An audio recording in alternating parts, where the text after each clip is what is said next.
Nord est un perdant moche coincé dans son travail sans issue de nettoyage des gouttières et des canaux de la ville à l'aube. Avant le matin, il doit finir de retirer tous les déchets et remettre les couvercles en bois avant que les citoyens ne le paient.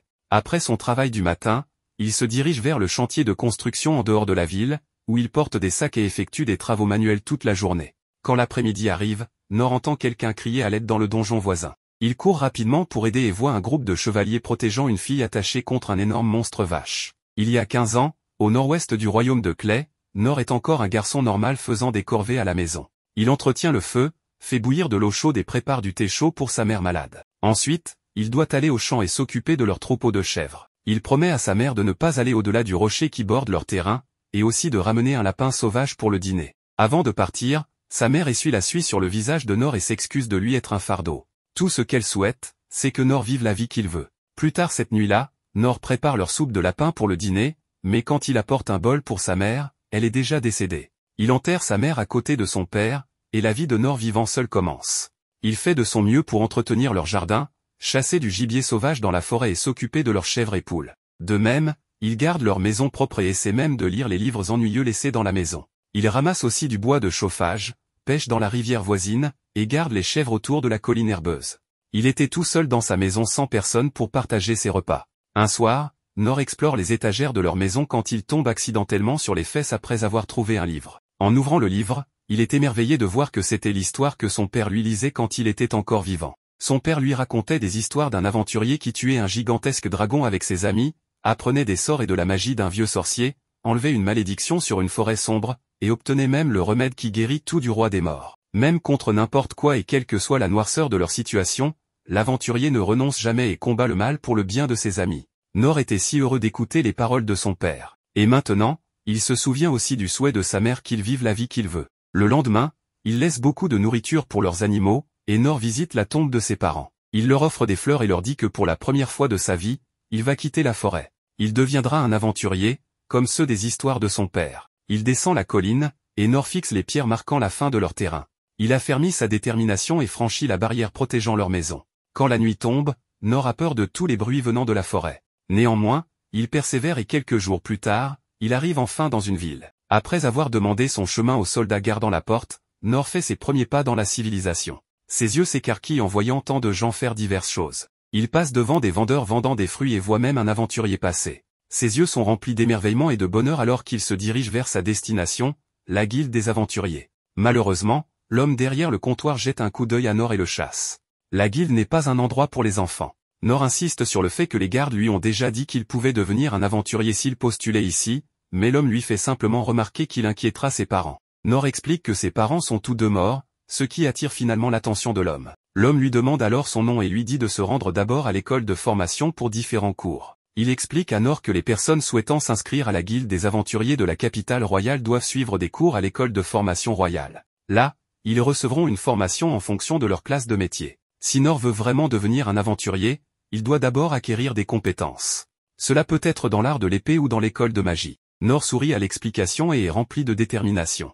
Ainsi, Nord se dirige vers l'académie de l'escrime. Tout comme dans les histoires, il deviendra un épéiste capable de vaincre un dragon d'un seul coup de lame. La formation était intense à l'académie, avec des aventuriers en herbe faisant de leur mieux à côté de Nord. Nord fait également de son mieux, s'entraînant à manier son épée. Un étudiant parvient à enflammer son épée d'entraînement, attirant l'attention de leur professeur. L'étudiant célèbre d'avoir éveillé ses pouvoirs, tandis que Nord retourne à l'entraînement avec une détermination renouvelée. Quelques mois passent et Nord continue de manier son épée d'entraînement. Cependant, l'instructeur lui dit qu'il en a assez fait. Malheureusement, il semble qu'il n'ait pas de talent pour l'épée. Nord insiste sur le fait qu'il a juste besoin de plus de temps, mais l'instructeur a pris sa décision. Tout entraînement supplémentaire serait une perte de temps pour Nord. La seule chose qu'il a réussi à maîtriser est la parade pour esquiver une attaque. Ainsi, il conseille à Nord de choisir une autre voie que celle de l'épée.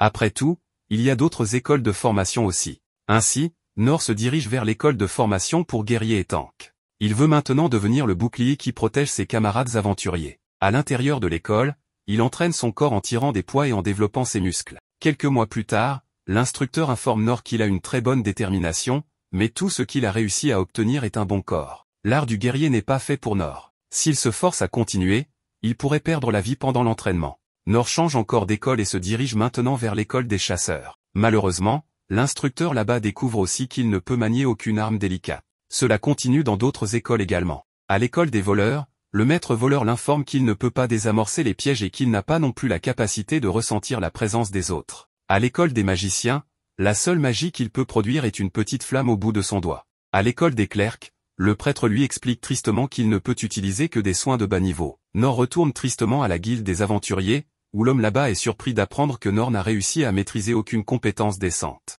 Il a passé 3 mois dans chaque école, mais hélas, il n'a pas obtenu de classe. Le cœur lourd, l'homme rejette la candidature de Nord pour devenir aventurier. Nord quitte la ville les yeux baissés. Il n'est pas un prodige destiné à devenir aventurier.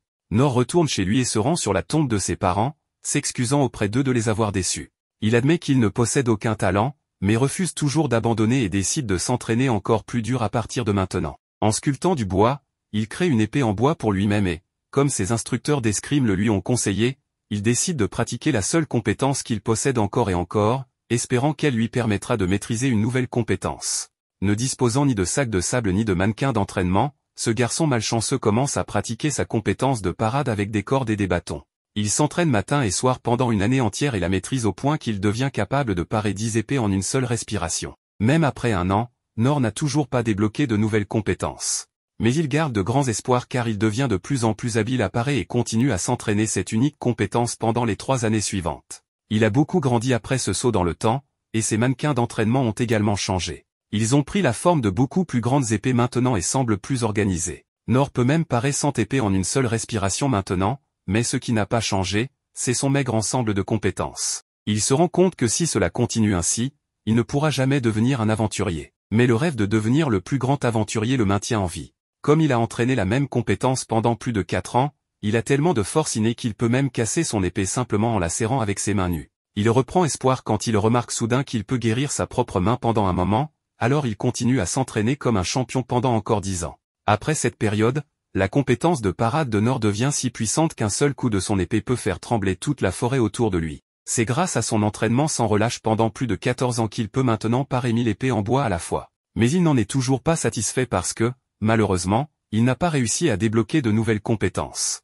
Mais Nord décide de tenter une dernière fois sa chance et dit adieu aux tombes de ses parents avant de partir pour la ville. En arrivant à la guilde des aventuriers, il soumet un autre formulaire avec les compétences ajoutées parade, petite guérison, lancer de pierre, pas de plume et petite flamme. Ces compétences semblent très minimes, alors le nouveau réceptionniste de la guilde suggère que Nord aille d'abord dans une école de formation. Cependant, Nord a déjà suivi ce processus, donc le réceptionniste refuse poliment de l'enregistrer comme aventurier. Le maître de la guilde arrive et ne reconnaît pas Nord au premier abord. Mais en y regardant de plus près, il se rend compte que cet homme grand et musclé est le même enfant frêle d'il y a 14 ans. Nord sous-estime cruellement à quel point sa compétence de parade est forte et dit au maître de la guilde qu'après 14 ans d'entraînement sans relâche, il n'a réussi qu'à améliorer un peu sa compétence de parade. Quoi qu'il en soit, le maître de la guilde exprime à quel point il veut que Nord réalise son rêve, mais comme Nord n'a pas au moins de compétences utiles, qui sont les prérequis pour devenir un aventurier de rang E, il ne peut rien faire. Cependant, le maître de la guilde se souvient d'un moyen d'enregistrer Nord comme aventurier en lui attribuant le rang F, le plus bas des rangs qui n'existe plus dans ce monde. Le maître de la guilde dit à Nord de ne pas trop s'exciter car les aventuriers de rang F ont de nombreuses restrictions et conditions pour prendre des quêtes.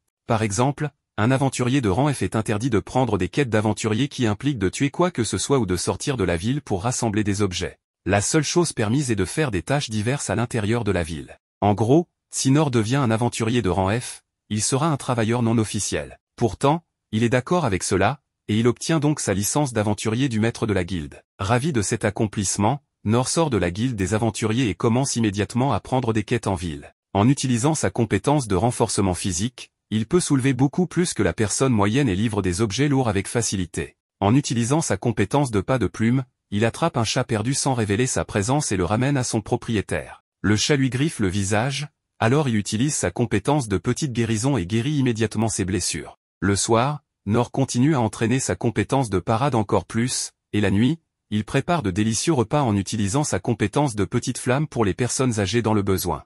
Avec ses compétences modestes, il est devenu utile aux habitants de cette ville, et cela suffit à remplir son cœur de contentement. Le lendemain, il fait des travaux de nettoyage, du travail manuel et même aide à la construction. Et après avoir terminé sa commission pour la journée, c'est là qu'il entend les cris d'une fille suppliant de l'aide depuis une caverne lointaine. Nor se précipite vers la caverne pour aider la personne en détresse et est choqué de voir qu'un énorme minotaure avec une hache essaie d'attaquer une fille innocente. De nombreux chevaliers tentent de protéger la fille, mais ils ne font pas le poids face à ce monstre terrifiant. Voyant que tous ces chevaliers meurent en vain, Nor s'avance avec une épée et utilise sa seule compétence, la parade, pour contrer les attaques mortelles du monstre. Bien qu'il ait distrait le monstre assez longtemps pour que la fille puisse s'échapper, la fille stupide est trop terrifiée pour bouger. Finalement, le monstre la cible à nouveau, mais Nor saute devant elle et par une autre attaque, ce qui finit par détruire son épée. Alors que le monstre met toute sa force dans sa prochaine attaque, Nor part une fois de plus de toutes ses forces, ce qui fait ricocher la hache du monstre et frapper son propre coup, le décapitant complètement. Avec le monstre mort, la fille se libère de ses contraintes et remercie Nor de lui avoir sauvé la vie. Elle demande son nom, mais comme il ne se considère pas comme quelqu'un d'important, il ne lui dit rien et s'éloigne des projecteurs. En revenant en ville, Nor commence à se traiter de faible pour avoir à peine survécu contre une vache sauvage. Il ne se rend même pas compte que la vache qu'il vient de vaincre était en fait un puissant minotaure démoniaque. Il est vraiment la personne la plus ignorante de l'histoire de l'anime. Après la bataille brutale avec le minotaure, les autres essaient maintenant de tout nettoyer. Ils commencent par retirer la grande hache de bataille incrustée dans le bâtiment et nettoient le corps du minotaure à proximité. Les corps des défunts sont étendus, et la fille aux cheveux blancs, Lynn, rend hommage. Une chevalière de garde, Inès, arrive en courant et s'excuse auprès de Lynn de ne pas l'avoir accompagnée. Cependant, Lynn insiste qu'Inès n'a rien fait de mal, c'était elle qui avait insisté pour voyager seule pour le rite de succession. Un autre chevalier, Dulken, les approche et les informe qu'ils devraient retourner au château sans tarder. Après tout, leur seigneur voudrait entendre les détails de l'événement. Au château, Dulken rapporte tout à leur rein, un minotaure de l'abîme, la profondeur la plus intérieure du donjon, avait été invoquée. Ils supposent qu'il s'agit d'une tentative d'assassinat sur Lynn puisqu'ils ont trouvé une bague sur un cadavre à proximité. Ils ont fait examiner la bague par le souverain des sorts, Oken, et ont trouvé une pierre de mana trop pure pour être trouvée sur le marché. Oken a alors retracé le motif du sort restant sur la pierre de mana et a conclu qu'il provenait de l'empire magique de Dolida. Cependant, il ne s'agit pas d'une simple tentative d'assassinat.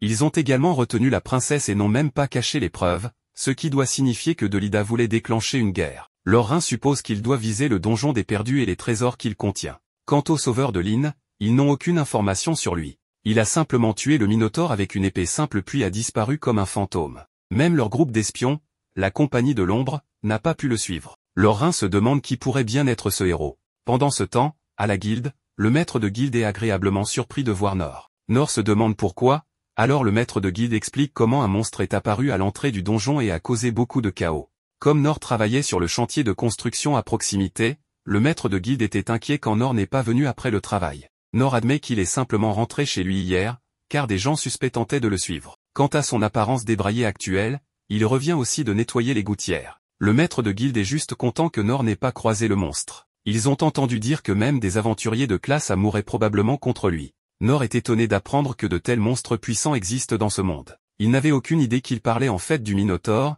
car Nor pense toujours qu'il a juste combattu une vache ordinaire hier. Leur conversation mène ensuite à l'homme mystérieux qui a tué le monstre d'un seul coup et a mystérieusement disparu à nouveau. Nor est étonné d'apprendre qu'il existe des gens super forts là-bas. Nor a vraiment besoin d'ajouter des points de statut à la connaissance, pas seulement à la parade. Pour l'instant, Nor reçoit son paiement pour le nettoyage des gouttières. Ils sont ensuite interrompus lorsqu'une figure en cape apparaît soudainement. C'était la fille aux cheveux blancs que Nor avait sauvée hier, la princesse Lynn. Bien sûr, Nor n'a aucune idée de qui elle est. Lynn s'excuse d'avoir utilisé un sort de suivi sur Nor, ce qui fait penser à Nor qu'elle vient de l'académie des voleurs. Cependant, Lynn le corrige et dit qu'elle vient de la branche des magiciens, mais qu'elle étudie également dans les autres écoles. Nor est impressionné par elle, tandis que les autres personnes à la guilde commencent à reconnaître Lynn. Lynn le remarque et demande si elle peut parler à Nor en privé dehors. Avant qu'il ne puisse partir, le maître de guilde attrape Nor et lui demande ce qu'il a fait. Nor lui assure qu'il n'a rien fait de mal, mais Lynn propose même d'utiliser la magie d'insonorisation et de dissimulation pour les aider à partir. Nor n'a toujours aucune idée de qui est Lynn et demande au maître de guilde s'il doit la suivre. Le maître de guilde lui dit rapidement qu'il devrait, mais avertit Nor de ne rien faire qui pourrait l'offenser. Nor ne comprend pas pourquoi, mais il accepte. Dans les rues, les soldats cherchent toujours Nor, mais Nor et Lynn passent juste à côté d'eux grâce à la magie de dissimulation.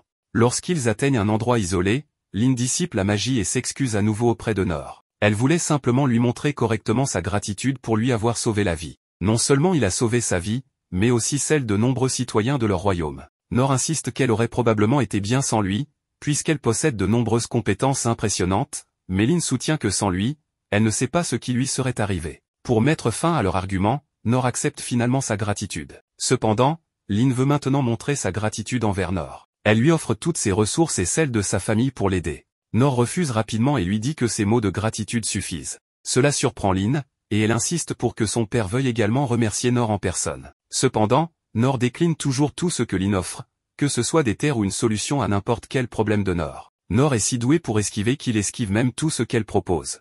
Les larmes montent bientôt aux yeux de Lin, ce qui confond Nor. Lin proclame alors qu'elle ne bougera pas de l'endroit où elle se tient jusqu'à ce que Nor lui permette de le rembourser correctement. Cette fois, ces mots résonnent vraiment dans le cœur de Nor, car Nor avait utilisé ces mêmes mots lorsqu'il postulait pour les écoles de formation des aventuriers. N'ayant pas le choix, Nor pousse un soupir de résignation et accepte finalement de rencontrer le père de Lin. Cela rend Lin heureuse, mais Nor insiste également sur le fait qu'il n'acceptera aucune récompense excessive. Lin remet le sort de dissimulation sur eux et conduit Nor chez elle. Nor est étonné par la grandeur de la maison, mais Lin le fait passer rapidement devant les gardes. En marchant à l'intérieur, Lin demande à Nor son nom.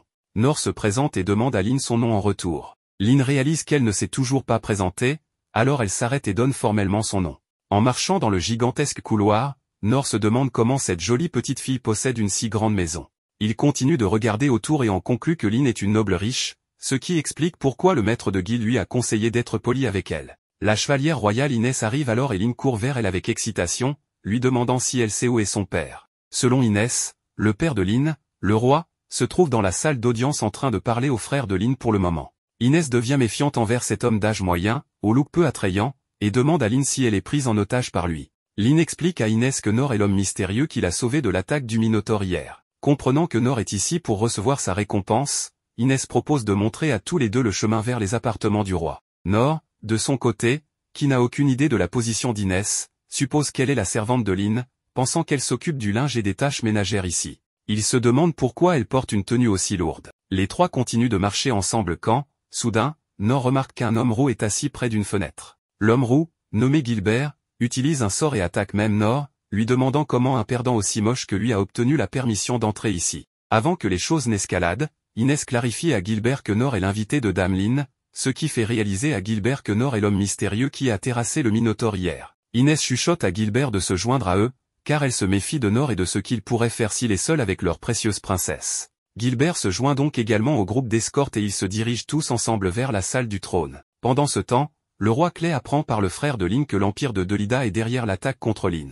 Apparemment, ce royaume et l'empire de Delida ont un traité de non-agression, et le roi Clay se demande pourquoi ils essaient soudainement de rompre ce traité. Lors d'une réunion antérieure avec l'empereur de l'empire de Delida, l'empereur a clairement exprimé son désir d'obtenir les droits sur le donjon de ces royaumes à cause des trésors qui s'y trouvent. L'empereur voulait également le soutien militaire de l'armée du roi Clay, affirmant que les deux parties en bénéficieraient si Clay se conformait, puisqu'il n'y aurait pas de guerre. Clay explique clairement qu'il ne veut pas céder son pays à un empereur avide, il décide donc avec son fils Rhin de s'opposer à l'empire de Delida. Lin entre dans la salle et est ravie de voir son père. Elle et les chevaliers montrent un respect approprié à leur roi, mais Nor, qui n'a aucune idée de qui est le roi Clay, s'approche de lui de manière décontractée. Rhin remarque que Lin porte le manteau de l'ermite, il lui demande donc pourquoi elle l'a pris sans permission. Lin explique qu'elle l'a fait pour dissimuler son identité alors qu'elle cherchait son sauveur à l'extérieur. En parlant de cela, elle présente son sauveur, Nor, au roi, qui descend pour le remercier personnellement d'être venu les voir. Nor s'excuse immédiatement auprès du roi Clay de ne pas connaître les manières appropriées pour parler aux nobles et s'excuse à l'avance s'il fait quelque chose de grossier par accident.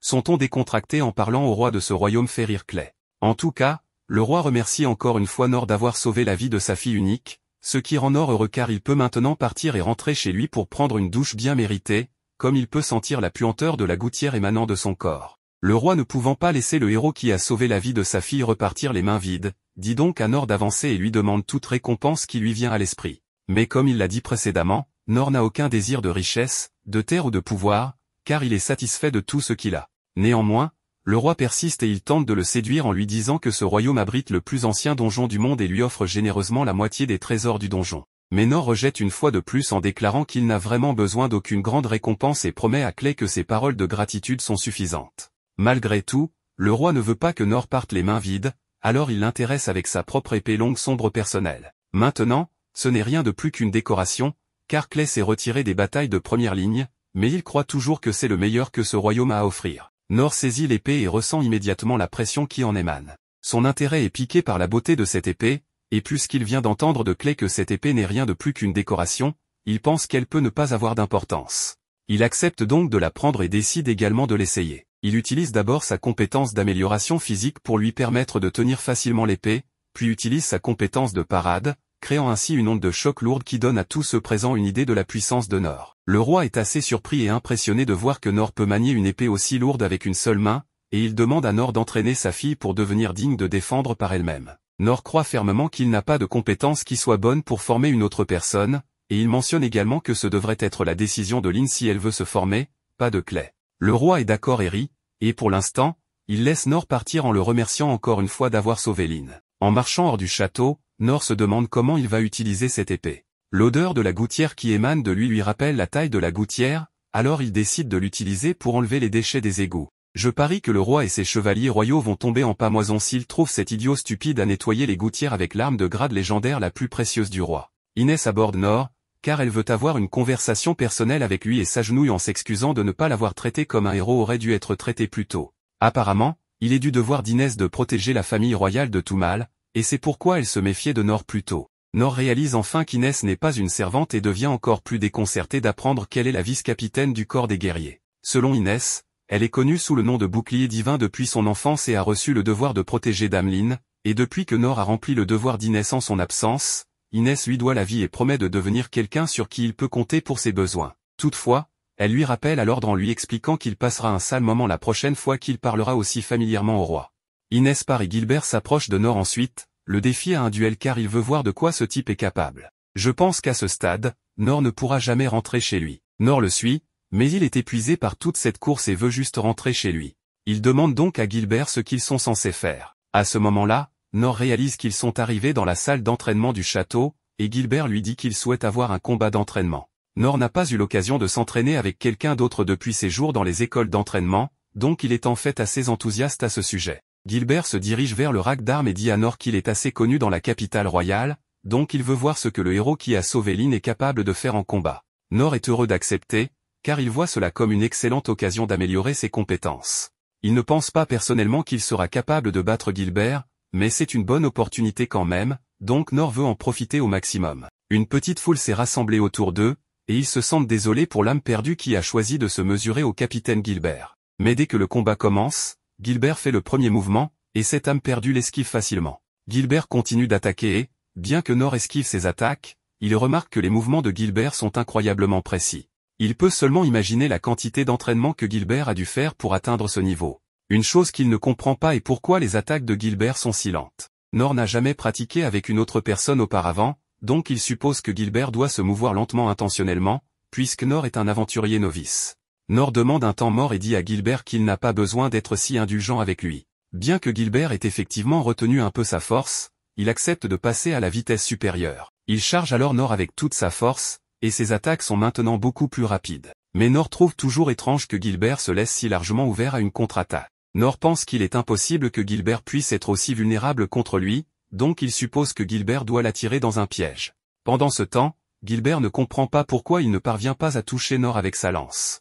Il essaie alors d'utiliser l'un de ses mouvements signature sur Nor, mais bien que Nor soit surpris, il saute simplement dans les airs pour l'esquiver. Lorsque Gilbert essaie de le frapper en plein vol, Nor se glisse simplement sous l'attaque. Aucune de ses attaques n'a fait même transpirer Nor, alors il dit à Gilbert que ça va s'il accélère encore plus, car il va trop lentement. La fierté de Gilbert est blessée par cette remarque, et Nor commence enfin à réaliser que tout cet entraînement solaire l'a peut-être réellement rendu fort. Mais soudain, Gilbert utilise son coup ultime dans une tentative de toucher au moins une fois Nor. Une fois la poussière retombée, Nor a disparu et apparaît aux côtés de Gilbert. À la grande surprise de Gilbert, Nor lui dit qu'il abandonne. Après cela, Nor rentre chez lui pour la journée et est heureux d'en être sorti avant que les choses ne dégénèrent. Mais de retour à la salle d'entraînement, les subordonnés de Gilbert s'efforcent de trouver des raisons pour justifier que Gilbert est définitivement encore plus fort que Nor, même si son coup ultime n'a pas fonctionné. Mais au fond de lui, Gilbert sait qu'il a perdu de toutes les manières imaginables. Il a eu un talent pour la lance depuis le premier jour où il en a pris une en main, donc personne ne pouvait rivaliser avec sa puissance. Plus il s'entraînait, plus ses techniques devenaient puissantes et plus il gagnait en force, mais malgré tout cela, il ressentait uniquement de l'ennui, car il n'a jamais trouvé un adversaire à sa hauteur. Il est allé à travers le royaume à la recherche de puissants adversaires, mais après avoir déjà défait chaque guerrier de ce village particulier, le chef du village s'excuse et dit qu'il n'y avait personne ici pour égaler sa force. Le chef continue en lui disant qu'il y a des rumeurs concernant les relations entre le royaume et un pays étranger qui se détériorent, donc ils appellent des troupes fortes pour se préparer à la probabilité de la guerre. Donc, si Gilbert a de la chance, il pourrait enfin rencontrer quelqu'un qui peut lui offrir le défi qu'il recherche désespérément. Gilbert est rentré dans la capitale, et aucun des membres de l'escouade ne pouvait lui résister. De plus, tuer des démons n'était plus une activité amusante pour lui. Peu importe la taille du démon, il en avait assez d'être entouré de faibles. Un jour, alors qu'il se détendait sous un arbre, son instructeur s'approche de lui et lui demande pourquoi il semble si morose alors qu'il vient d'être couronné souverain de la lance. Malgré ce titre prestigieux, Gilbert est toujours aussi ennuyé car il est entouré de gens totalement faibles. Son instructeur remarque que Annette est une personne forte, et bien que Gilbert soit d'accord sur le fait qu'elle est forte, c'est une force différente. À chaque combat d'entraînement, Gilbert est toujours le vainqueur décisif. Il pense que les choses seraient beaucoup plus intéressantes s'il y avait plus de personnes compétentes autour de lui, comme son instructeur. Il sait que son instructeur doit aussi s'ennuyer, surtout puisqu'il doit entraîner des aventuriers novices qui ne mesurent même pas à la puissance de son petit doigt.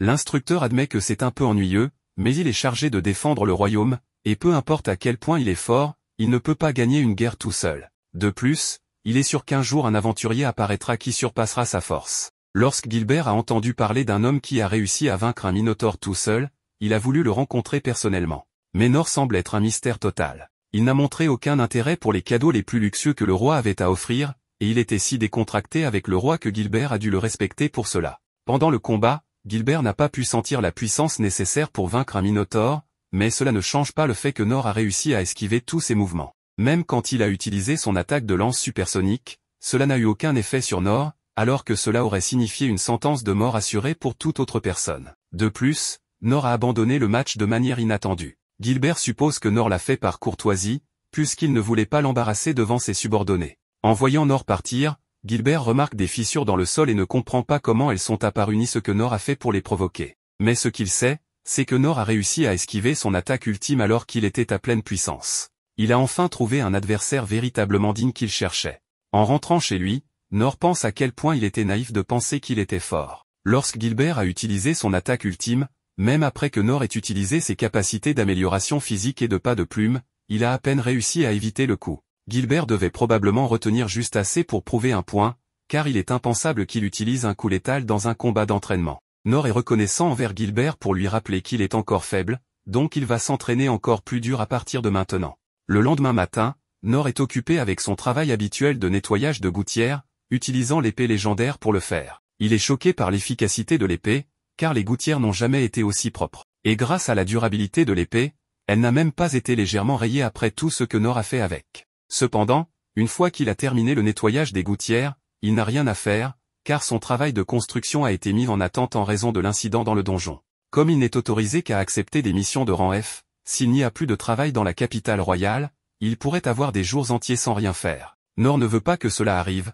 car son objectif est d'être utile aux gens. Il envisage de lancer une entreprise de promenade en bateau et d'utiliser l'épée comme une rame, mais il réalise alors qu'il devrait posséder un bateau pour cela. Il envisage de faire des pizzas, mais il aurait besoin d'un four. Enfin, il envisage de fabriquer un grill avec son épée, mais cela ne fonctionnerait pas non plus, car il ne peut faire une flamme qu'avec ses doigts. À ce moment-là, Nor entend des bruissements dans les buissons. Il se retourne et trouve Lynn debout là. Elle s'excuse pour sa visite impromptue, mais elle n'a pas réussi à le trouver à la guilde, alors elle a demandé au maître de la guilde où il pourrait être. Nor comprend, mais il n'avait pas donné au maître de la guilde sa localisation exacte, donc Lynn a dû utiliser ses capacités de suivi pour le trouver. Nor demande pourquoi Lynn est là, alors elle va droit au but et lui dit qu'elle a une demande spéciale à lui faire, elle veut que Nor l'accepte comme sa servante. Nor ne comprend pas ce dont elle veut parler, alors Lynn explique qu'il s'agit d'un assistant non rémunéré qui s'occupe de toutes les nécessités quotidiennes de Nor et espère acquérir des connaissances utiles de lui. Elle se contenterait de pouvoir traîner avec Nor et promet de ne pas lui causer de problème,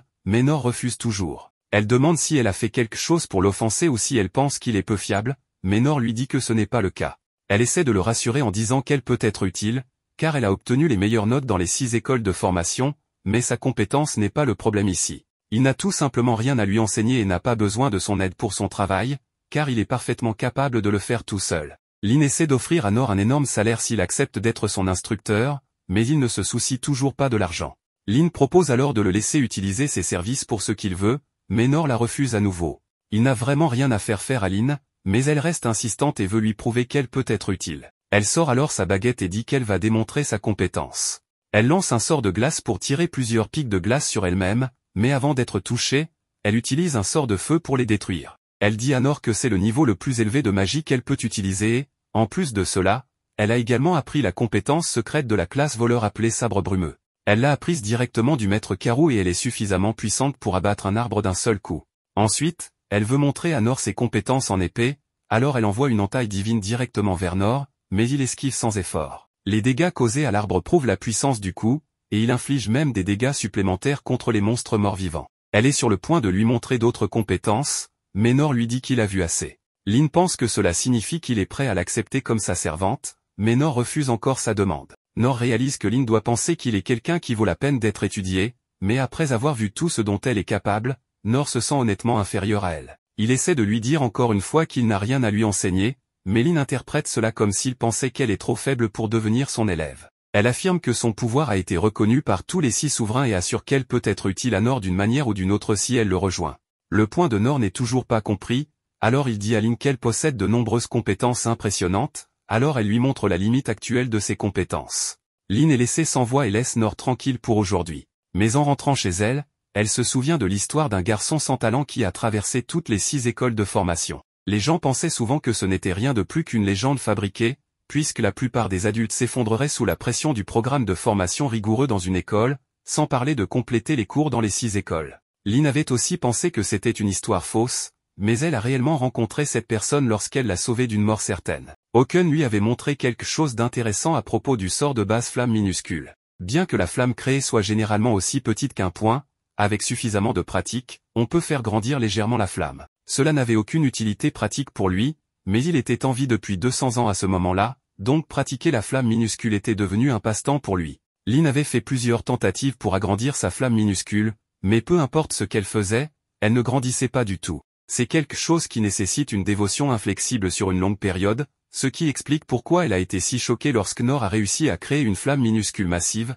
beaucoup plus grande que ce que Oken aurait pu faire. Oken est le plus grand sorcier du monde, donc les compétences de Nor étant à un tel niveau signifie qu'il surclasse de loin tout ce que Lin pourrait réaliser, et tout cela a été accompli grâce à ses propres efforts. Cependant, tous les sorts que Lin a démontrés étaient juste des choses qu'elle avait mémorisées. Nor avait le pouvoir de vaincre un minotaure, mais il vit toujours une vie normale sans se vanter ni faire de démonstration. Lin croit que Nor est non seulement fort de corps, mais aussi d'esprit. Dans un avenir proche, elle sera en position de diriger ce royaume aux côtés de son frère et de son père, et la règle de la famille clé est que ceux ayant du sang royal doivent être forts. Donc, elle veut apprendre comment atteindre une force semblable à celle de Nor. Si Nor ne veut pas être son instructeur, alors elle va devoir le suivre autant que nécessaire jusqu'à ce qu'il accepte de l'entraîner. On voit le prince réfléchir à la décision de son père. Il se demande pourquoi Nor a été choisi parmi tous, sans comprendre la raison pour laquelle son père a donné l'épée noire à un homme de lignée inconnue. Cette épée, acquise lorsque son père était encore aventurier, a été trouvée dans le coin le plus profond du labyrinthe des perdus au cours d'une longue et dangereuse quête avec les 6 souverains. L'épée est fabriquée dans un matériau inconnu, plus dur que l'oricalque et le métal de mana, et elle ne présente aucune égratignure, ce qui lui a valu le nom d'épée indestructible. La grande question est comment un matériau aussi résistant a pu se détériorer autant. Le prince doute de la décision de son père, se demandant s'il ne la prend pas de manière incorrecte, bien qu'il reconnaisse que son père a également remarqué l'inquiétude croissante dans le pays. Il est possible qu'il compte sur cet homme, se rappelant que Nor a vaincu un minotaure et sauvé la vie de Lin. Peut-être est-ce une arme secrète pour affronter ce qui est à venir. Nous revenons maintenant à Nor et Lin, qui se trouvent au marché. Nor demande à Lin si ça va d'être vu ici, et elle répond que oui, car avant tout, elle est une aventurière. Nor mentionne qu'il prévoit de se rendre à la guilde, et Lin, heureuse, souhaite l'accompagner. Lin l'appelle maître, ce qui fait que Nor se plaint dans sa tête, car il ne se considère pas digne de ce titre. Chaque fois qu'il essaie de clarifier le malentendu, les choses ne font que s'aggraver. Il décide de trouver un travail à la guilde, espérant que Lin verra combien c'est simple. En arrivant à la guilde, le maître se surprend de voir Nor accompagné de Lin,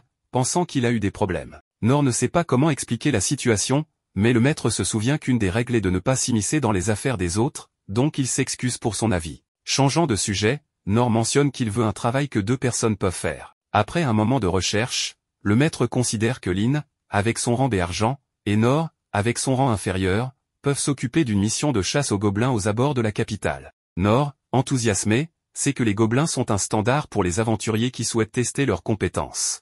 Il demande si vraiment ils peuvent assumer cette tâche, et le maître confirme que oui.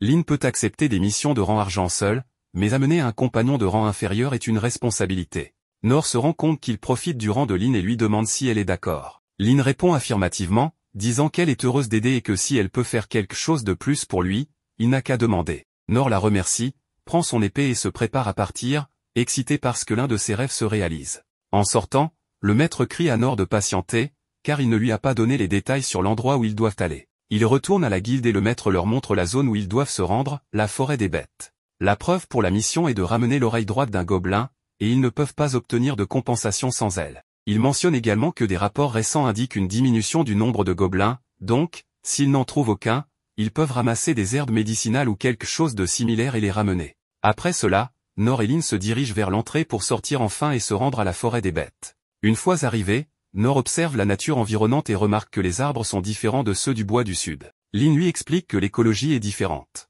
Nor lui demande quel genre de créatures sont les gobelins, voulant en savoir plus à leur sujet. Lin répond qu'ils chassent généralement des petits animaux comme proie et mangent des fruits d'arbres, mais ils ont commencé à attaquer agressivement les humains pour se nourrir également. Si on les laisse faire, leur nombre pourrait trop augmenter, entraînant une pénurie de nourriture et une invasion possible des villages humains. C'est pourquoi les aventuriers les chassent régulièrement pour contrôler leur population. La présence des gobelins influence l'écosystème de la forêt, car il n'est pas bon de les chasser jusqu'à leur extinction. Cette forêt est également connue pour sa flore et faune rare, non trouvée ailleurs, et est utilisée comme terrain d'entraînement et pour générer des revenus pour les aventuriers débutants. En écoutant Lin, Nor réalise qu'elle possède non seulement des compétences, mais aussi une connaissance étendue. Il se rend compte qu'il y a très peu de choses qu'il peut lui enseigner. Alors qu'il s'enfonce dans la forêt, Lin ne détecte aucun signe de gobelin, confirmant que les rapports sur leur diminution sont exacts. Cependant, il détecte un monstre plus loin et Lin veut jeter un coup d'œil. En avançant, Nor remarque que l'obscurité augmente, et Lin explique que cette partie de la forêt est remplie d'arbres très vieux, rendant difficile la pénétration du soleil. Les gobelins semblent apprécier des endroits comme celui-ci. Soudainement, ils s'arrêtent car la présence d'un monstre était devant eux, mais elle a disparu. Une fois arrivés sur place, ils ne voient rien autour d'eux, mais Nor remarque quelque chose et voit la moitié d'un corps de gobelin suspendu dans l'air. Lin utilise alors de la magie pour enlever l'invisibilité du monstre, révélant ainsi un gobelin juste devant eux. Tous deux sont surpris de le voir, et Lin confirme qu'il s'agit d'un gobelin.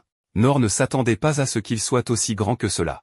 Ils disent que les gobelins sont les plus faibles, mais il y a une grande différence entre entendre parler d'eux et en avoir un devant soi. Le gobelin à la peau verte, marche sur deux pattes, a des yeux perçants comme une bête et utilise des outils. Nor observe cela lorsque le gobelin géant prend un arbre pour l'utiliser comme arme. Le monstre pousse un rugissement terrifiant.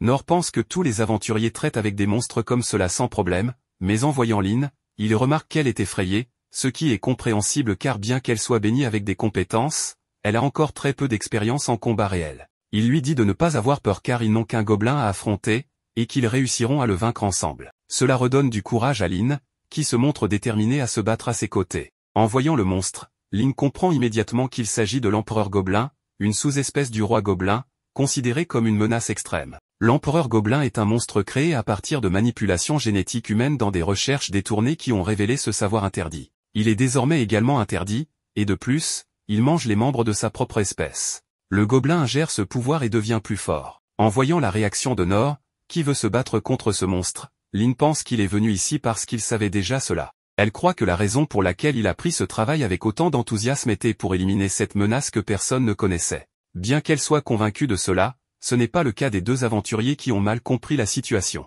Ils commencent donc leur lutte contre ce monstre. Le gobelin se lance directement vers Nor, qui utilise une parade pour bloquer ses attaques. Après avoir utilisé cette compétence 3 fois de suite, il parvient à enlever un des troncs que l'empereur gobelin tenait, tout en le laissant étourdi par le pouvoir de son parade. Sans perdre de temps, Nor fait signe à Lin, qui utilise immédiatement plusieurs sorts offensifs contre le monstre, mais celui-ci esquive toutes les attaques grâce à sa rapidité. Ensuite, le monstre commence à lancer une grande quantité de troncs vers Nor, tandis que Lin remarque que la blessure sur le monstre a cicatrisé. Les empereurs gobelins ne devraient pas pouvoir se régénérer aussi rapidement. En observant de plus près, Lin remarque une pierre de mana incrustée sur son front et informe Nor qu'ils doivent l'enlever pour le vaincre. Soudain, le gobelin lance 3 troncs par-dessus eux et un en ligne droite. Nor réalise qu'il ne peut pas bloquer tout cela en même temps. Lin réagit rapidement avec une rafale de vent, créant une puissante bourrasque qui repousse les troncs et provoque une explosion d'air autour d'eux.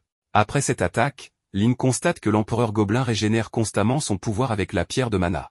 À ce rythme, il risque de manquer de résistance et de magie. En réfléchissant, Nor a une idée, il propose à Lin de diriger le sort qu'elle vient d'utiliser pour le propulser vers Gobelin. Lin le prévient que ce sort est très puissant, Mais Nor précise qu'il ne frappera pas directement avec le sort mais l'épée qui pourrait le supporter. Il pense que c'est leur seule chance de se rapprocher rapidement de lui. Lin accepte de le faire, se positionne et lance le sort vers l'arrière de Nor, le propulsant avec une force puissante contre le monstre. La puissance du sort le rend inconscient pendant quelques secondes, mais il revient rapidement à lui. Nor utilise alors amélioration physique et pas léger pour éviter les troncs que lance le gobelin. Il utilise aussi soin personnel pour continuer à résister, puis effectue un grand saut pour frapper avec son épée la pierre de mana, réussissant ainsi à l'enlever de son front. Une fois la pierre en main, Lin se charge de tuer l'empereur gobelin toute seule. En toute sécurité, Nor pense qu'il est préférable de s'abstenir de tuer plus de gobelins pour le moment. Il ne devrait pas être trop confiant et se mettre dans des situations aussi dangereuses. Il décide d'affronter le prochain défi après avoir encore plus entraîné et renforcé ses compétences. En parallèle, des hommes discutent avec le prince au sujet de l'empereur gobelin.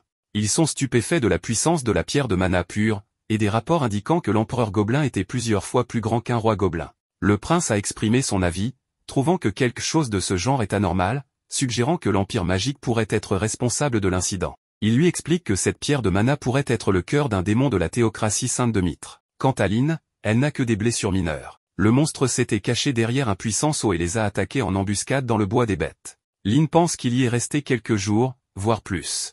Le prince est surpris d'apprendre cela et se demande comment ils ont pu transporter un objet aussi remarquable jusqu'à ce pays en premier lieu. En revenant à Nor et Lin, Nor raconte au maître de la guilde que le combat était beaucoup plus difficile qu'il ne l'imaginait, mais grâce à Lin, ils ont survécu. Le maître de la guilde suppose que Nor a seulement observé le combat de loin, et Nor admet que oui, car pour être honnête, il a à peine aidé. De plus, il n'a aucune idée de où il serait maintenant si Lin n'avait pas été là. Elle essaie de lui expliquer qu'il l'a aidé, mais on ne lui prête pas attention à ce moment-là. Dans son rapport, Nor mentionne la pierre de mana sur le front du gobelin, ce qui attire l'attention du maître de la guilde. Celui-ci demande s'il est sûr qu'il s'agissait bien d'un gobelin, et Nor répond que oui, il en est convaincu. D'un autre côté, Lin croit fermement en ses paroles, le considérant comme expérimenté, et ne tient pas compte de ce que disent les autres. Le maître de la guilde suppose donc qu'il s'agissait d'un gobelin rare et leur demande de lui apporter l'oreille droite du monstre. Cependant, Nor et Lin ont l'air déçus en devant lui annoncer qu'ils ont brûlé le gobelin jusqu'à réduire en cendres, ce qui signifie qu'il se retrouve sans récompense. Dans le château, le prince Rein reçoit un rapport compilé des incidents étranges qui se sont récemment produits dans le royaume,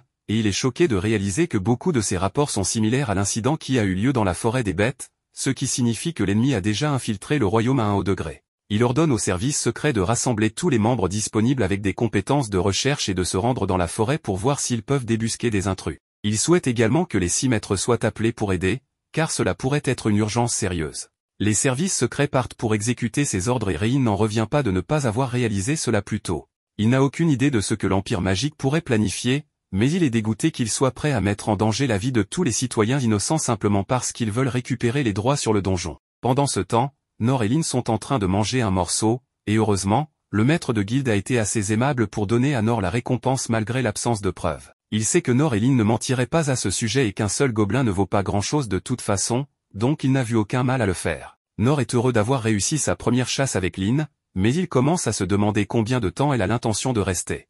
Il est déjà le soir, donc le roi doit avoir commencé à s'inquiéter maintenant. Pile à ce moment, Lin se tourne vers Nor et dit qu'il est temps pour elle de rentrer chez elle pour la journée, mais qu'elle reviendra demain pour traîner de nouveau. Juste avant qu'elle ne parte, Rein arrive, mais il n'est pas là pour Lin. Il est en fait venu chercher Nor, car il a une requête à lui faire. Il s'excuse de lui demander cela si soudainement, mais il veut que Nor se rende demain matin dans une ville du district de la montagne avec Lin.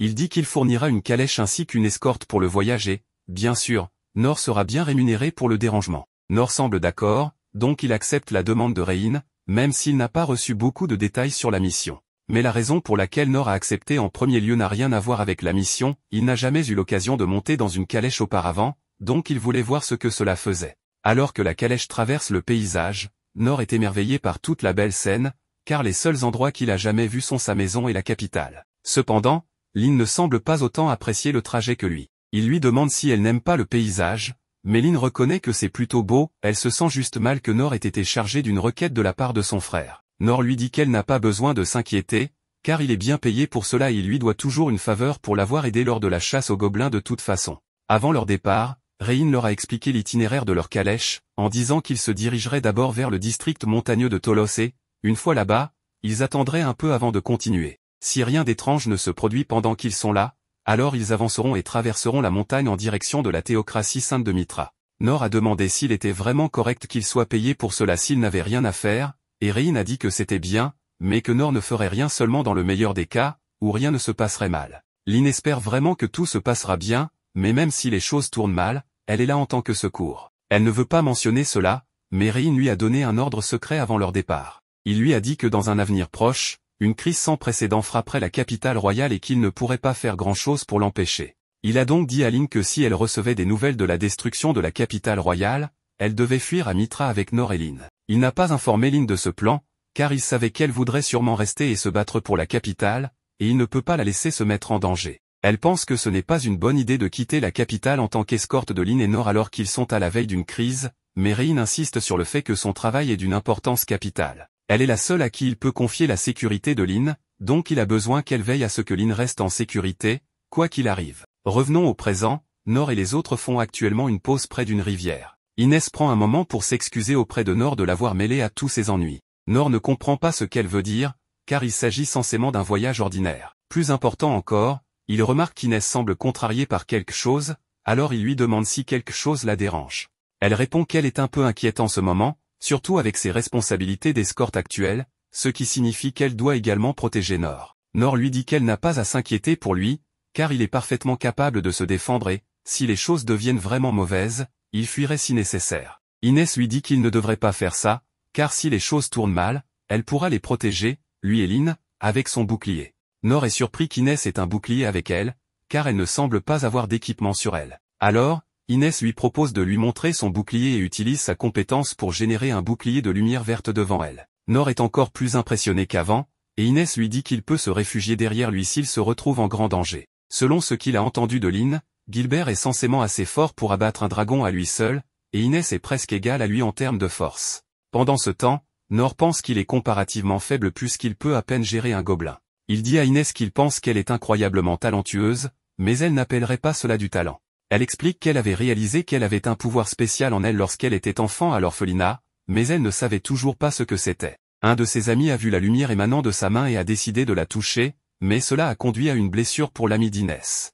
Cela a été incroyablement traumatisant pour Inès, mais une fois que les adultes l'ont découvert, ils ont rapidement guéri la fille et ont convoqué Inès pour discuter de sa capacité. Inès n'a pas eu de problème, car ce qui s'est passé était un accident, mais les adultes étaient plutôt intéressés par sa capacité, alors ils lui ont demandé de la démontrer. À contre-cœur, elle leur a montré sa lumière verte et ils ont reconnu ce pouvoir comme un don des cieux, une énergie qui peut prendre la forme d'une épée pour abattre ses ennemis ou d'un bouclier pour protéger ceux qu'elle aime. C'est un pouvoir polyvalent qui pourrait même détruire un pays selon son utilisation, alors les maîtres ont dit qu'ils lui apprendraient à utiliser son pouvoir correctement. Sa formation a principalement été assurée par le maître du bouclier, Dandalg, et avant longtemps, elle a pu former un bouclier capable d'arrêter des rochers avec facilité. Cependant, même avec le contrôle sur ses pouvoirs, l'incident avec son ami l'a amené à craindre constamment de blesser accidentellement les autres, alors elle s'est délibérément éloignée de son entourage. Mais le jour où elle a rencontré Nor, elle a été choquée de réaliser qu'elle avait déjà entendu son nom quelque part. Lors d'une mission avec Dandalg,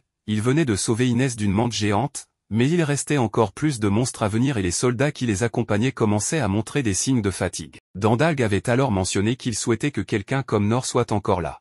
Nor avait gagné l'approbation de son père adoptif avant qu'elle ne puisse le faire, donc Inès a développé une jalousie naturelle envers cette personne nommée Nor, malgré le fait qu'elle ne l'avait jamais rencontré auparavant. C'est pourquoi elle était si hostile envers Nor lorsqu'elle l'a rencontré pour la première fois, et elle se sent toujours jalouse, mais elle ne veut pas laisser ses émotions interférer avec la mission, car elle doit protéger Lynn à tout prix. Alors qu'il continue vers les champs, Nor remarque une étrange tache morte dans les champs, et Lynn réalise immédiatement que quelque chose ne va pas.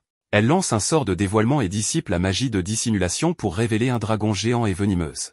Pendant ce temps, à la capitale, la situation s'est aggravée, comme Rein l'avait prédit. Plusieurs monstres ont été aperçus dans toute la capitale et, bien que le corps des guerriers s'en occupe, ils n'ont pas assez de soldats pour gérer tous les monstres. Rein ordonne aux troupes de l'épée de bloquer la route pour arrêter l'avancée des monstres et, pendant ce temps, il veut que les services secrets et les chasseurs assistent autant que possible. Le roi est toujours incrédule que Délida puisse être assez mesquin pour causer autant de destruction simplement parce qu'il n'a pas obtenu ce qu'il voulait. Malheureusement, il ne semble pas que Délida s'arrêtera là non plus.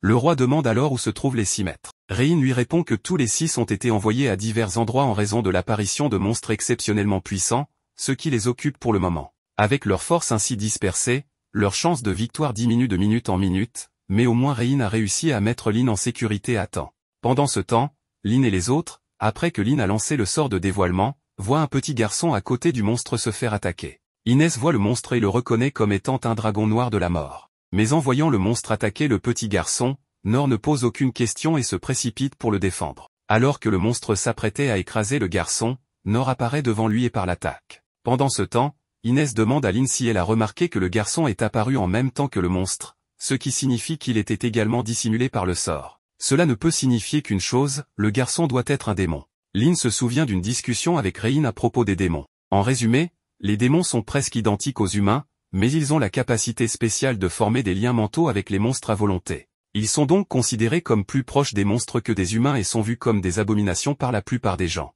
Il existe des récits qui indiquent que Mithra a presque été complètement anéanti par les démons il y a 200 ans. En raison de cela, les démons ont été chassés par les humains jusqu'à ce qu'on les croie éteints. Cependant, il reste encore quelques démons survivants dans le monde, et en raison de l'histoire et de leur quasi-extinction, ils nourrissent une haine extrême pour les humains. Puisque ce garçon est un démon, cela signifie qu'il a conduit le monstre ici dans une tentative d'attaquer la capitale avec lui. Inès ne peut pas croire que Nor aiderait quelqu'un qui est clairement un ennemi, mais quoi qu'il en soit, Lin pense qu'il devrait aller aider Nor. Cependant, Inès la retient et dit qu'elle ne peut pas permettre à Lin de l'aider car ce n'est pas sûr. Alors que Nor par les attaques de le dragon, il réalise que cette créature est beaucoup plus faible que le gobelin qu'il a combattu avec Lin. S'il peut juste la retenir jusqu'à ce que Lin ou Inès arrive, la tuer devrait être facile. Cependant, il y a une chose que Nor n'a pas anticipée, le dragon émet un gaz noir dans sa direction.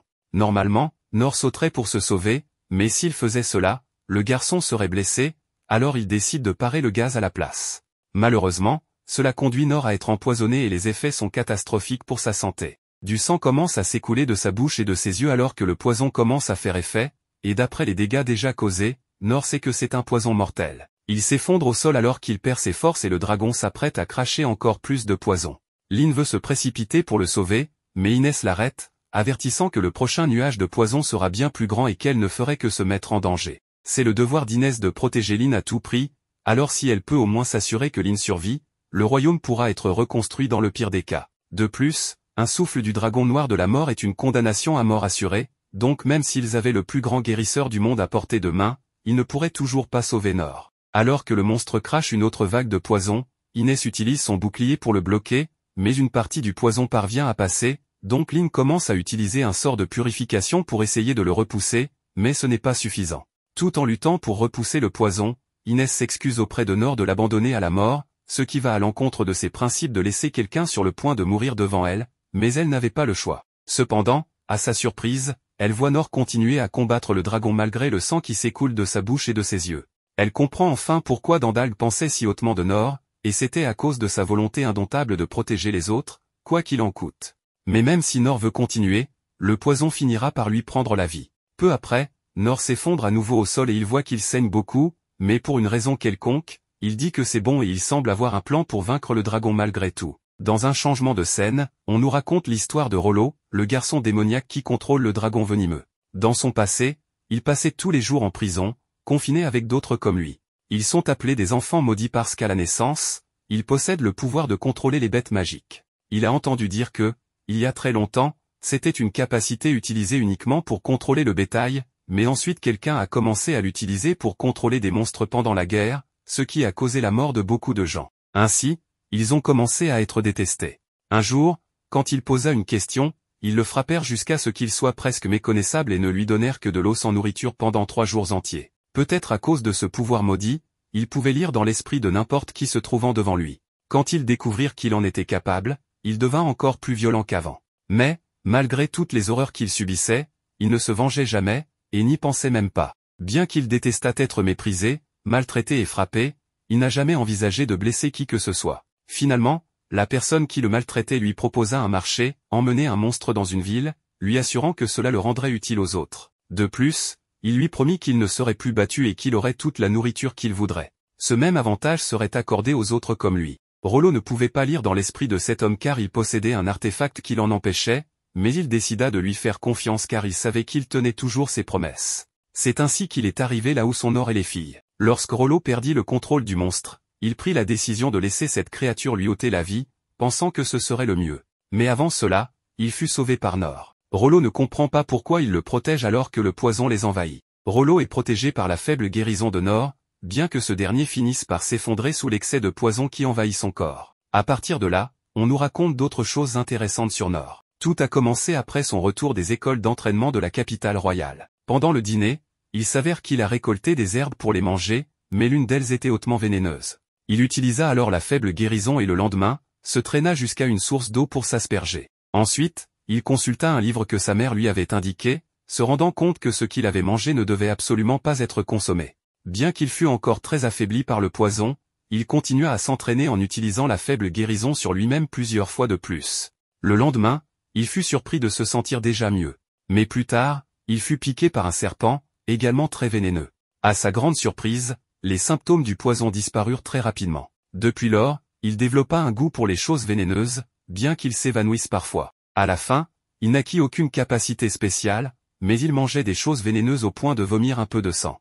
En goûtant à l'un de ces plats si étranges, Nor se rendit compte que les créatures venimeuses étaient très délicieuses. Revenons à l'actualité. Nor se relève après être tombé, et c'est la raison pour laquelle il commence aussi à trouver le dragon venimeux délicieux. Lorsque le monstre est sur le point de l'attaquer, Nor agit rapidement pour l'esquiver et se remettre en garde. Au début, il ne put contrer le poison à temps, alors il cracha un peu de sang, mais il sait par expérience que ce n'est pas si grave. En voyant le garçon derrière lui, il constate que la détoxification par sa faible guérison a fait effet à temps. Après cela, Nor commence à parer tous les attaques physiques du monstre. Rollo est impressionné de voir cela, à peine croyant qu'il peut affronter seul une créature aussi horrible. Une des attaques de Nor est très efficace contre le monstre, qui commence alors à préparer l'un de ses grands assauts venimeux. Nor suppose que ce coup mortel de la grenouille est le coup final. Mais avant que la bête ne souffle son venin sur lui, il utilise à nouveau sa parade pour frapper la mâchoire du monstre avec la pointe de son épée. Cela fait que le souffle venimeux s'accumule dans sa gorge, provoquant une explosion qui le détruit de l'intérieur. Après l'avoir vaincu, Nor trouve étrange qu'une grenouille aussi grande et dangereuse se trouve en dehors de la ville, mais il pense aussi qu'une grenouille si venimeuse doit probablement être assez savoureuse. Mettant cette question de côté, il se dirige vers le garçon pour lui demander s'il va bien. Cependant, en le voyant, il se rend compte que ce n'est pas le cas et pense que Lynn devrait l'examiner plus tard. Il lui demande également s'il est venu seul, ce à quoi Rollo répond que non, car il a amené cette créature ici parce qu'il avait promis de l'emmener en ville. En entendant cela, Nor réfléchit au fait que Rollo a traversé tous ces problèmes pour amener une grenouille venimeuse ici, en concluant que cette grenouille était destinée à être mangée. Il sait que lorsqu'il s'agit de livrer de la viande rare, la meilleure façon de le faire est de la transporter vivante. Il comprend que Rollo a dû utiliser un seau pour se cacher et se protéger du vol, et il n'est pas surpris qu'une grande ville ait les techniques pour gérer ce poison correctement. De plus, il imagine que ce garçon a mis beaucoup d'efforts pour élever cette grenouille aussi bien que possible, se figurant même Rollo jouer avec la grenouille comme si c'était un animal de compagnie. Nor se convainc alors qu'il a ruiné la livraison de cette précieuse marchandise à la ville, et il n'hésite pas à s'excuser auprès de Rollo pour ce qu'il a fait à sa précieuse source de nourriture, en acceptant de lui payer sa perte. Rollo lui explique qu'il n'est pas nécessaire de s'excuser, encore moins de le payer, et passe à autre chose. Ensuite, Nor lui demande comment il a fait pour amener une créature aussi féroce jusqu'ici. Rollo lui raconte qu'il peut contrôler les monstres et qu'il a utilisé cette capacité pour amener cette créature ici, redoutant la réaction de Nor. Mais Nor est simplement impressionné qu'un enfant aussi jeune puisse contrôler un monstre aussi énorme, trouvant que c'est une capacité incroyable. Il lui demande s'il y a d'autres personnes dans le monde qui peuvent faire quelque chose de semblable. Rollo trouve étrange qu'il appelle cela une capacité, et lui explique qu'en réalité, il est né avec cette aptitude, ce genre de pouvoir. Pourtant, Nor continue de penser que c'est quelque chose de génial, et que ce genre de talent ne peut être qu'un don du ciel. Voyant que Rollo ne comprend toujours pas, il finit par lui dire qu'il est de la race des démons, et que tous les démons peuvent faire ce genre de choses. Nor interprète cela comme signifiant que, en d'autres termes, c'est une tribu qui possède cette capacité, donc ce n'est rien de spécial pour eux. Mais Nor a imaginé tant de fois ce qu'il ferait s'il avait cette capacité. Il ferait en sorte que les animaux aident à travailler dans les champs, et ce genre de choses. S'il pouvait utiliser des oiseaux, ce serait génial qu'il livre des lettres même la nuit. Il ne s'inquiéterait pas d'être attaqué par des chiens errants. Il considère donc ce pouvoir comme quelque chose de vraiment incroyable. Avec un peu de difficulté, Rollo lui demande s'il n'a pas peur qu'il soit un démon, et s'il ne le déteste pas pour cela, car il y a des gens qui ont peur de lui et qui le détestent à cause de ce pouvoir. Nor ne comprend pas qui pourrait faire une telle chose, et ne pense pas que ce soit quelque chose à trop réfléchir. Les gens peuvent dire ce qu'ils veulent, mais c'est une capacité très utile. En entendant ce dernier mot, les yeux de Rollo s'illuminent, et Nor lui assure que c'est vraiment une capacité utile, aussi grandiose soit-elle. Rollo se rappelle alors de toutes les souffrances qu'il a endurées, et les larmes aux yeux, il demande si quelqu'un comme lui peut vraiment être nécessaire. Cela change l'expression de Nor, qui pense que, contrairement à lui, ce garçon a été béni avec une capacité enviable. Il ne comprend donc pas pourquoi il a une si faible estime de lui-même. Il est probablement concentré sur d'autres choses en ce moment, mais Nor est sûr que ce garçon ira très loin. Il s'approche alors pour lui caresser la tête, lui répondant que bien sûr, il parle sérieusement, et qu'ils auront beaucoup plus besoin de lui que de Nor lui-même, même des hordes viendront lui demander son aide. Quelques instants plus tard, Lynn et Inès arrivent. Nor leur assure qu'il va bien car il est résistant au poison. Elles sont toutes les deux choquées par cela, et encore plus, car ce n'était pas seulement un poison mortel, mais un miasme. Elles en sont sûres, c'était un poison extrême qui détruit même le sol sur son passage. Prendre une attaque directe et continuer comme si de rien n'était semble presque impossible, mais elles se rappellent qu'il y a une possibilité, l'esprit sacré. Apparemment, le Maître Saint, le souverain de la rédemption, l'avait montré une fois. Lorsque le corps et l'esprit sont perfectionnés comme un saint, la technique purifie tout ce qu'elle touche et guérit toutes les blessures. C'est la perfection que Saint a finalement trouvée à la fin de son entraînement non conventionnel. Cela lui a pris 40 ans, mais Nor y est parvenu alors qu'il est encore si jeune, ce qui la laisse encore plus surprise.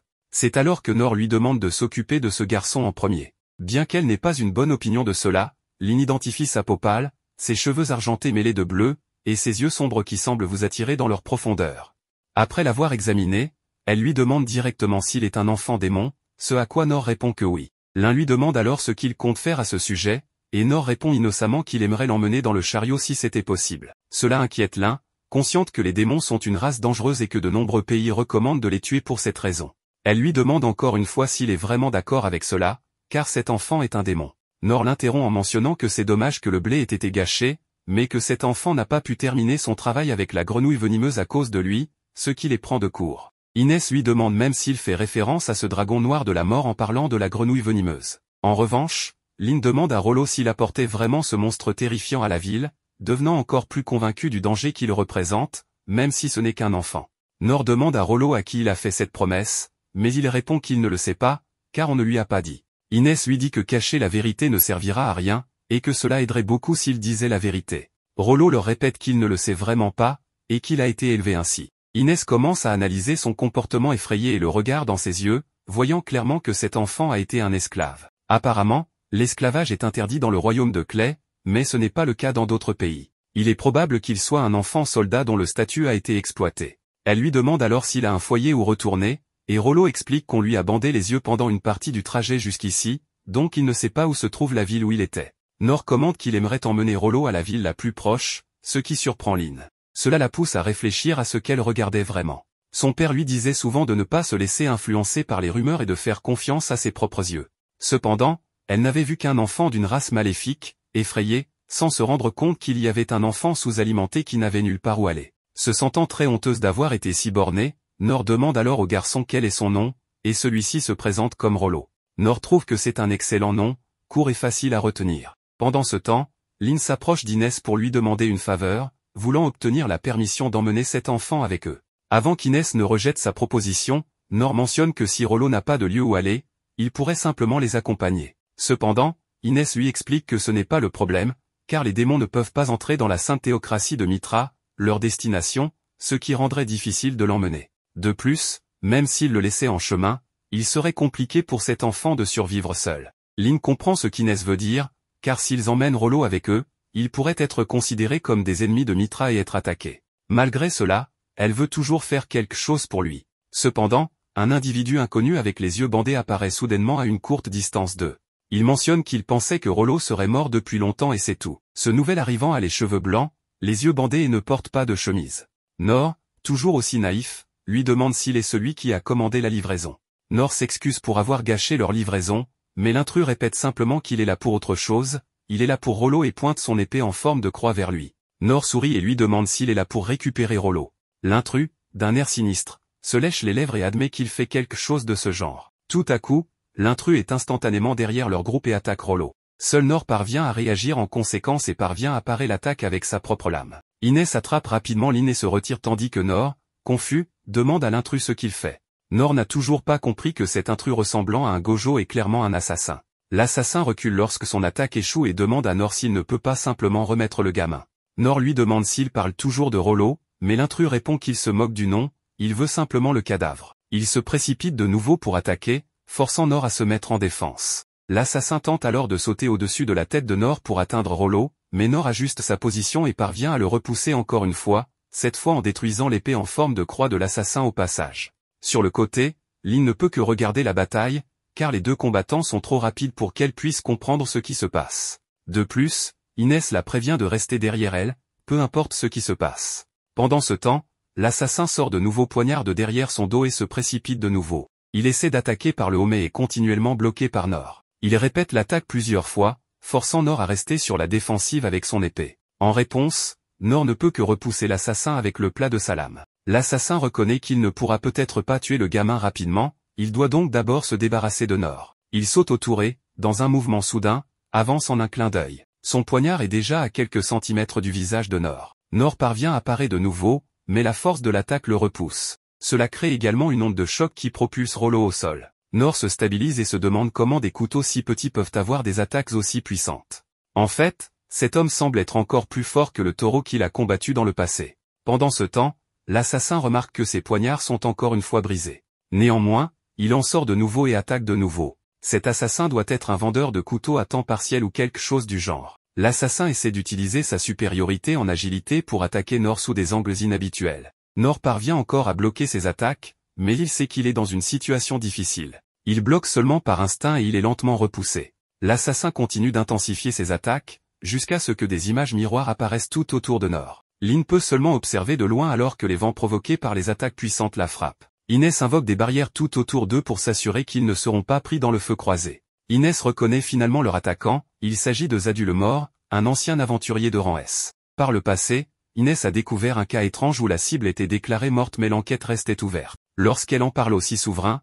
il lui explique que la cible est en fait simplement déclarée morte au public. Zadu le Mort est un aventurier de rang S qui fait l'objet d'une quête du même rang. Gilbert exprime son intérêt pour le traquer, mais les 6 souverains rejettent rapidement l'idée. Ils soulignent que Zadu est tout simplement trop dangereux et ils ne veulent pas risquer des vies inutiles. Aucun remarque leur curiosité et explique finalement comment Zadu a maîtrisé l'alchimie naine ancienne et est devenu un tueur de dragons à l'âge précoce de 13 ans.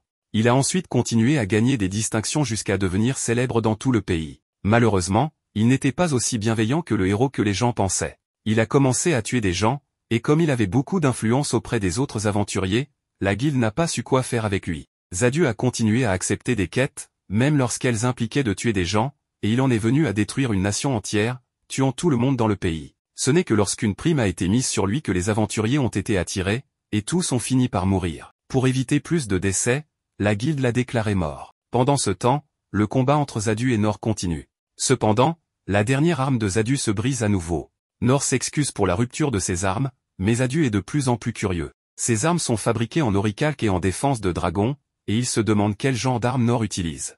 Néanmoins, Zadu écarte ses pensées et décide de continuer sa mission. Heureusement, Zadu ne retire pas ses bandeaux pour révéler un Sharingan, mais il lance plutôt son premier épée brisée, celle en forme de croix, en l'air. L'épée flotte et commence à émettre une énergie rouge avant d'exploser en 100 morceaux, créant d'autres épées en fer flottantes dans les airs, toutes pointées vers Nord. Inès reconnaît la lame comme étant la croix de fer, une arme célèbre qui peut tuer des centaines de personnes en un seul coup. Zadu dit à Nord qu'il peut essayer de briser autant de morceaux qu'il veut, il peut simplement en créer plus. Il envoie alors la pluie d'acier sur lui. Nord échoue à parer les centaines d'épées qui viennent droit sur lui et Rollo, alors il choisit de se sacrifier pour protéger l'enfant et utilise son propre corps comme bouclier humain. Alors qu'il continue à encaisser les coups, Rollo ressent de la tristesse pour Nord et commence à pleurer. Inès réalise qu'à ce rythme, Nord ne pourra plus survivre. Son cœur humain lui dit de l'aider dans cette situation grave, mais son devoir l'empêche de faire un autre pas. Rappelant à Inès que sa mission principale est de garantir la sécurité de Lin à tout prix, et se sentant coupable pour la fois précédente où elle est restée là pendant que Nord se battait seul contre le crapaud, Inès décide de l'aider cette fois-ci. Avant de se lancer dans le combat, elle se tourne vers Lin pour obtenir sa permission de rejoindre Nord dans le combat. En attendant, Nord continue à parer la pluie d'épées volantes qui lui arrive dessus.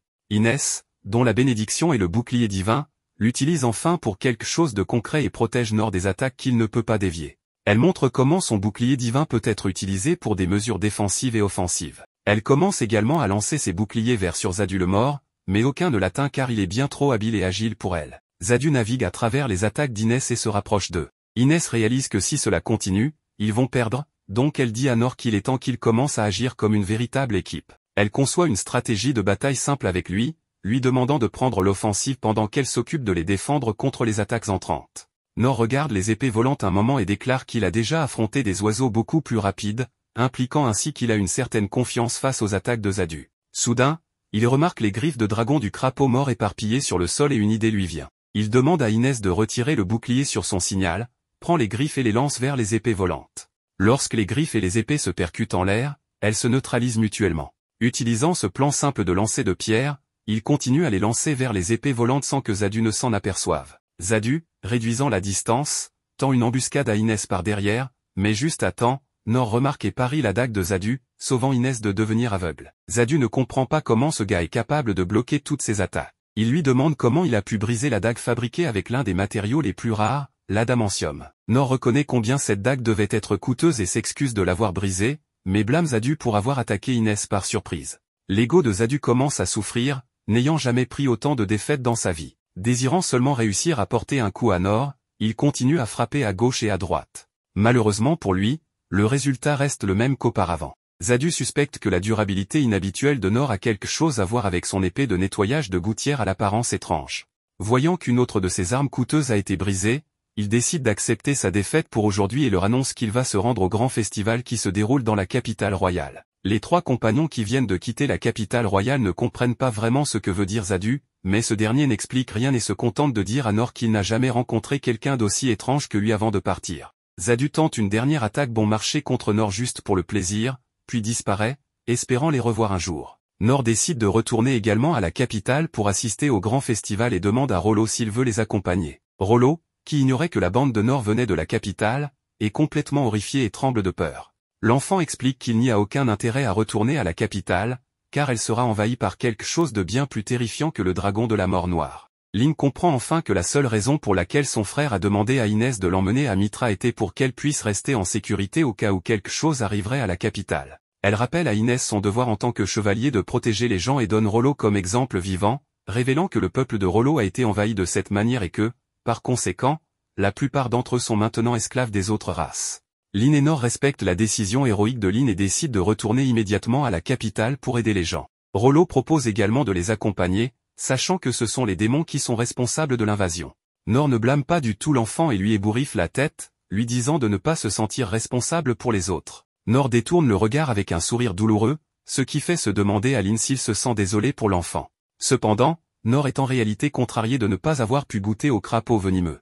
En route vers la capitale, le cœur de Lynn bat la chamade à cause de la peur et de l'incertitude de ce qui pourrait se passer. Elle se calme en se disant qu'elle a le meilleur épéiste à ses côtés. Elle se rappelle constamment des responsabilités en tant que princesse et décide de mettre sa vie en jeu pour aider Nor à atteindre la capitale, étant le seul à pouvoir les sauver de cette catastrophe. Pendant ce temps, dans la capitale, le frère de Lynn, Rein, marche parmi les décombres, indiquant que la guerre est terminée, bien que nous sachions d'après la déclaration de Rollo qu'une nouvelle attaque des démons est imminente. Rein reçoit un rapport de son subordonné indiquant que la plupart des citoyens ont été évacués, ce qui le soulage.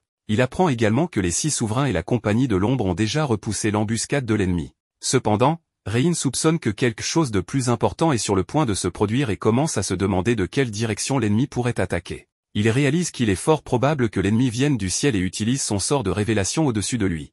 Un gigantesque dragon noir nommé le dragon du désastre se révèle alors.